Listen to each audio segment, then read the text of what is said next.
Salut Mickaël. Ça faisait Salut longtemps. Patricia.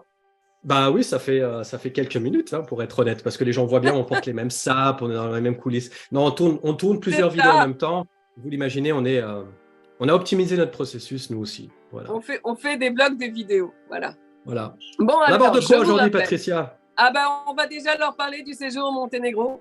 Oui, très Les bien. 17, 18, 19 mars, hein, au bord de l'Adriatique. Hein. On s'est dit que ce serait peut-être pas la période de se baigner, mais c'est plus non plus la période de faire du ski. Donc, on va trouver un entre-deux.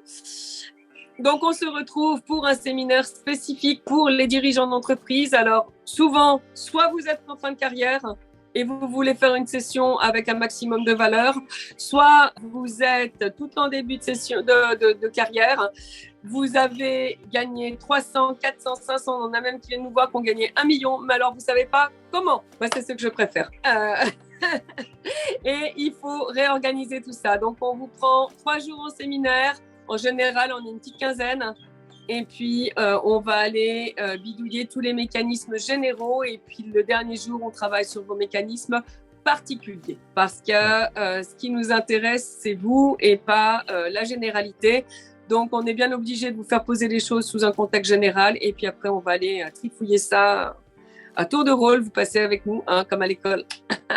C'est l'heure du contrôle. Non, pardon. Et ne parlons pas de contrôle, ça fâche.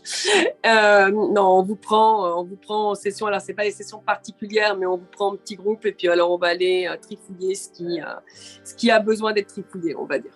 Voilà, on va faire de la chirurgie. De quoi on parle aujourd'hui, Mickaël ? Le problème de la solitude du dirigeant. Le problème de la solitude du dirigeant, c'est vraiment un problème phare. C'est pour ça qu'on aborde ça aussi en début de cette toute nouvelle série. C'est pas une nouvelle série, mais c'est vraiment un élément essentiel. Non, on est bien d'accord, Patricia, parce que c'est ce qu'on ressent le plus chez nos clients et les clients potentiels avec qui on parle. Voilà. C'est très souvent l'un des facteurs les plus importants. Je dois prendre une décision, mais je suis tout seul.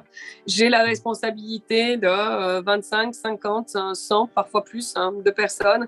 Et toute la décision repose sur mes épaules.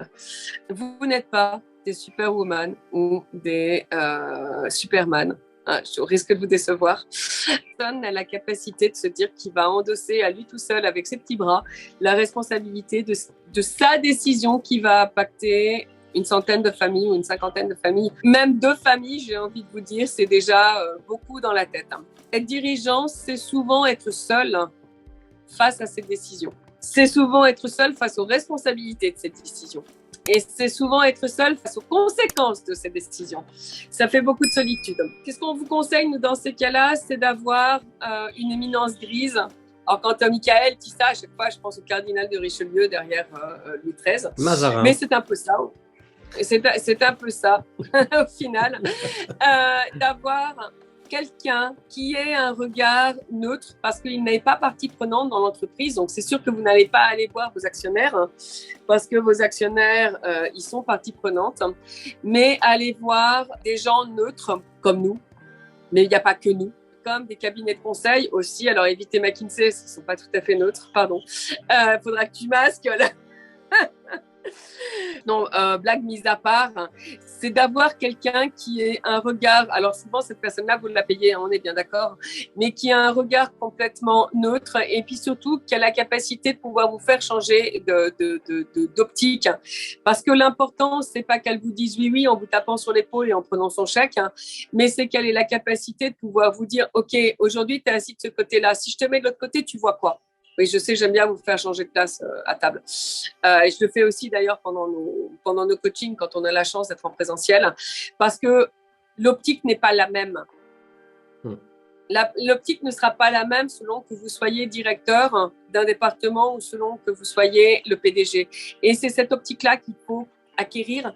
Et on ne peut l'acquérir que quand on a quelqu'un qui vient vous confronter en face. Parce que sinon, on s'enlise dans son petit train-train. En plus, alors je ne sais pas si c'est un hasard ou si c'est parce qu'on attire ces gens-là. Ces derniers temps, on a eu beaucoup, alors soit de solo parents, soit d'entrepreneurs qui n'étaient plus ni mariés, enfin qui sont divorcés, qui ne vivent pas avec leur famille. Du coup, on est face à des gens qui n'ont pas l'habitude de la confrontation. Et on a remarqué que plus vous étiez seul, plus vous étiez seul, si plus vous êtes seul dans votre vie quelque part, alors entouré de plein de monde, mais de plein de monde avec qui vous ne pouvez pas partager vos problèmes, moins vous acceptez la contradiction. Ce qui est normal en soi, puisqu'on ne vous contredit pas du matin au soir. Quand vous rentrez chez vous, que vous vous dites à vous-même « on fait des pâtes », il n'y a personne qui va vous dire « non, ce soir, je veux du riz ». Majoritairement, souvent, toujours d'accord avec vous-même, ce qui est déjà une bonne chose. Mais vous n'acceptez pas forcément la contradiction. Je vois, on a eu ces derniers temps quelques coachings assez confrontants parce que fallait faire ce shift de mindset, vous mettre dans une position où finalement, non, vous n'avez pas toujours raison. Et vous le savez parce que sinon, vous venez pas nous voir. Donc, la solitude du dirigeant, c'est tout un ensemble. C'est ne pas se faire contrarier, mais parfois aussi, c'est de par son attitude, ne pas accepter qu'on se fasse contrarier. Donc tout ça, ça va vous emmener où? Ça va vous emmener à vous retrouver seul face à des problèmes et ça va vous faire, d'un point de vue mental, vous faire travailler ce que moi j'appelle en bêta supérieur, c'est-à-dire vous épuiser mentalement, vous emmener même jusqu'au burn-out parce que vous réfléchissez tout seul face à des problèmes qui concernent tout le monde. Et réfléchir seul face à un problème qui concerne tout le monde, à un moment donné, c'est aller vers l'épuisement parce que vous n'avez pas dans votre seule tête toute la solution au problème. Voilà en gros. Donc, l'idée aujourd'hui, c'est de vous dire que non, vous n'êtes pas seul. Il y a des gens comme nous, il y en a d'autres, on n'est pas les seuls sur le marché, bien heureusement, qui vont vous aider à prendre de bonnes décisions et qui surtout vont vous confronter avec du factuel. Et le factuel, on va le trouver dans vos chiffres, on va le trouver dans vos résultats, on va le trouver dans vos réactions. Parce que souvent, le factuel, il a à voir avec votre mindset. À quel moment de votre vie d'entrepreneur vous avez lâché votre vision d'entrepreneur? À quel moment vous avez baissé les bras parce que vous en aviez trop sur les épaules ou peut-être que vous en avez trop pris plein la tête aussi par vos employés à un moment donné? À quel moment vous avez lâché? Tout ça, ça va accentuer votre mal-être. Ça va accentuer. Alors, un mal-être qui souvent ne dit pas son nom parce que vous êtes entouré, vous vous photographiez à des réunions, vous photographiez à des networking d'entrepreneurs, vous photographiez sur le yacht d'un client qui vous a invité, mais ça, c'est qu'une apparente occupation. Dans votre tête, vous savez très bien que le soir, quand vous rentrez ou le midi, vous ne pouvez pas parler de vos problèmes à votre client. Parce qu'il y a de fortes chances, vous vous dites que si vous lui en parlez, il y a de fortes chances que le lendemain, il ne soit plus votre client. Ce qui est faux aussi, nous soit dit, parce que votre client, il a exactement la même problématique que vous, très fortement et très certainement. Mais vous avez tout ce déroulé qui va se faire dans votre tête, où au final, vous êtes entouré de plein de gens. Et il y avait, je crois que c'est Lamartine qui disait ça, qu'on n'était jamais aussi seul qu'entouré de plein de monde. Et c'est typiquement le cas dans lequel vous vous retrouvez, c'est que vous êtes entouré de plein de gens à qui vous ne pouvez pas parler de vos problèmes. Voilà. Donc aujourd'hui, il y a un shift à faire parce que forcément, ça a un impact sur vos relations avec vos employés, ça a un impact sur l'évolution de votre entreprise, ça a un impact sur l'optimisation de votre entreprise et ça a un impact aussi sur votre vitesse décisionnelle. Et ça, souvent, on n'en tient pas compte. Et dans le business, une décision qui est prise rapidement, souvent, elle rapporte plus qu'une décision qui est prise en procrastinant. Voilà en gros ce que l'on peut dire sur, donc c'est de l'argent que vous perdez, ou une affaire, une opportunité que vous allez ne pas saisir ou ne pas saisir suffisamment tôt. Je vais vous donner un exemple qui est pratique. Sur Maurice, actuellement, alors je sais que beaucoup de gérants d'usines sucrières se sont trouvés face à ce deal, avec un marché de la canne à sucre en chute libre, parce que le Brésil a accaparé beaucoup de parts de marché. Il y en a un qui a eu l'idée de construire, d'abattre des hectares de champs de canne pour mettre un lotissement. Lui, il a remporté le pactole. Alors, comme il a remporté le pactole, les autres se sont dit, on va faire la même chose. Sauf que ce qui a marché une fois parce que c'était une idée novatrice, alors marche certes, mais marche vachement moins bien. Parce que c'est plus une idée novatrice. C'est toujours l'idée novatrice, c'est celui qui a été capable de se mettre en danger, qui va rafler le gros lot. Et pour faire le lien avec la solitude, ce genre de décision, on est capable de les prendre quand on est bien entouré, parce qu'il faut aller vite. Parce que comme on dit souvent, quand il y a une idée qui traîne dans l'univers, la conscience collective fait que tout le monde a quasiment cette même idée en même temps. celui qui rafle la mise dans toute affaire, c'est toujours celui qui va se décider plus tôt. Et la meilleure façon de se décider tôt, c'est d'avoir quelqu'un qui vous aide à réfléchir, qui va vous poser des questions à 360 degrés et qui va surtout vous confronter à vous-même pour savoir si vous avez la carrure d'échouer. Parce que oui, en tant que dirigeant d'entreprise, parfois on se prend des portes. Et il faut avoir la carrure d'échouer. Et dans cette carrure d'échouer, il y a la capacité, ce que moi j'appelle la capacité de rebond. C'est-à-dire, OK, je me suis pris un échec en pleine face. Comment je rebondis pour préserver au maximum les employés que ma mauvaise décision a mis en danger. Voilà, donc c'est tout ça qu'on va, c'est même pas qu'on va essayer, c'est qu'on vous amène progressivement, on va dire, sur nos 3 jours de séminaire. Et puis pour ceux qui continuent après, qu'on vous amène en présentiel. Enfin, en accompagnement, voilà, merci. Je suis en train de chercher le mot. Sachant que certains accompagnements se font aussi en présentiel, puisqu'on nous a demandé 3 jours en privé, en version VIP. Donc, on est en train de se pencher sur une offre en version VIP qui ne sera pas à 5 000 ou 6 000 euros, ça c'est sûr.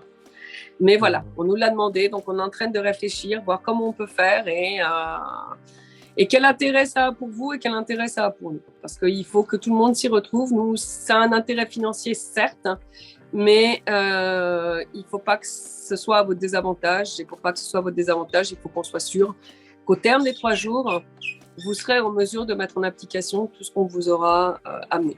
Voilà ce que je peux dire sur ce sujet. Très bien. Moi, je ne rajouterai rien, Patricia, sur cette thématique. Et je vous invite tout simplement à aller réécouter plusieurs fois ce que vient de vous dire Patricia. Passez-le en boucle. Le changement, déjà, le fait de comprendre ce que vient de vous dire Patricia, ça va faire un petit changement déjà. Ça va poser la graine. Et puis, si vous êtes appelé à être là en mars prochain, le 17, 18, 19 mars, eh bien, vous verrez par vous-même que ça va pousser beaucoup plus rapidement que chez vos voisins et vos voisines de table au séminaire, parce que finalement, vous aurez compris ce que vous aura dit Patricia dans cette vidéo. Et moi, par contre, j'en profite pour vous dire que la plupart des gens qui nous regardent ne sont pas encore abonnés. Alors pourquoi? Déjà, premièrement, j'aimerais avoir un pourquoi. Nous, on vous écoute. Ils savent pas, apparemment, ils nous répondent pas. Non, on n'entend rien ici, quoi. Ou alors on a un problème de communication. Non, trêve de plaisanterie. Le fait de vous abonner, bien évidemment, ça vous permet d'être tenu au courant quand est-ce qu'on sort du nouveau contenu, bien évidemment. C'est un premier intérêt pour vous. Mais deuxièmement, aussi, c'est un intérêt pour nous. Et si vous appréciez ce qu'on fait et que vous aimeriez nous redonner quelque chose en retour, eh bien, faites-le par le biais du référencement, parce que ça va aider YouTube à comprendre que notre chaîne est appréciée et ça va nous permettre de progresser et puis de pouvoir propager la bonne parole que nous pouvons, d'après nous, propager. Voilà. La prochaine fois, on vous parlera du partage de valeur. On va descendre là un peu au niveau des employés et de ce que vos employés ont besoin de savoir au sein de votre entreprise. Déjà pour que vous vous sentiez moins seul et surtout pour que vous vous sentiez mieux compris quand vous allez faire une annonce. Et vous allez voir que dans la solitude, on aurait pu également aborder le sujet de la communication, mais si on aborde la communication, on y est encore dans 2 heures. Au sein de l'entreprise. Donc, on va morceler. On vous fait ça par thématique en ce moment pour que ce soit un peu plus simple. Mais je reviendrai justement sur le partage des valeurs parce que ça va être votre trait d'union et votre lien avec entre votre entreprise, vos employés et vous. Parce qu'il ne faut pas oublier que même si c'est votre entreprise, vous restez une entité à part. Et que vos employés deviennent une 3e entité. Donc, il y a trois entités à gérer. Et ça ne se fait que par le partage des valeurs qui va vous mettre en action. Et je reviendrai d'ailleurs très certainement à ce sujet-là également. Là, par contre, je vous renverrai sur des vidéos un peu plus personnelles que moi j'ai tournées qui concernent le fonctionnement de l'être humain. Et vous verrez que c'est pas différent. L'entreprise, c'était une belle contraction d'entreprise et d'humain. L'être humain, donc, fonctionne exactement. Donc, l'entreprise et l'humain fonctionnent de la même manière, basée sur des croyances, passant par les valeurs pour atteindre des besoins. Et la chose que nous avons tous en commun dans une entreprise, ce sont les valeurs. Et il est important qu'elles soient comprises par tout le monde. Voilà, donc je reviendrai là-dessus plus en détail lors de la prochaine vidéo, qui ne sera pas tournée aujourd'hui. Vous pourrez le constater, nous n'aurons pas les mêmes vêtements. Voilà. On vous dit à très vite. On Plein vous de dit bonnes à très choses. vite, merci beaucoup. Et Et puis puis, un joyeux Noël, puisque ce sera la dernière vidéo avant Noël. tout à fait. Passez de bonnes fêtes avec vos proches et ceux que vous aimez et ceux qui vous Voilà. aiment. Voilà, voilà.